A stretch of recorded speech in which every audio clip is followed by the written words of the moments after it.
আজকে তো আমরা রিসোর্টে চলে আসছি আর এখান থেকে ভিউটা দেখতে অনেক সুন্দর লাগতেছে। আরে বাহ, আসলে তো রিসোর্টটা অনেক সুন্দর। রাজু, তাড়াতাড়ি করে ঘরের মধ্যে চলে আয়। আচ্ছা মা, ঠিক আছে।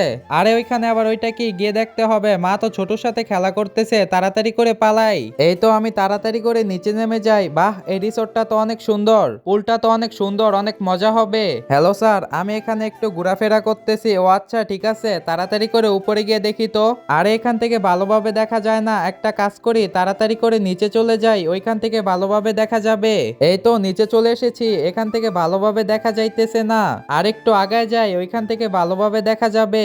এই তো এখান থেকে সমুদ্রটা অনেক সুন্দর লাগতেছে। আর একটু আগায় যাই। একজন মা কতটা আপন হয়ে থাকে, যার মা নেই তাকে গিয়ে জিজ্ঞেস করে দেখো তো। দেখা যাক বন্ধুরা, মায়ের জন্য কে কে ভিডিওতে লাইক এন্ড সাবস্ক্রাইব করে। যারা মাকে ভালোবাসো না তারা এই ভিডিওটি থেকে দূরে থাকো।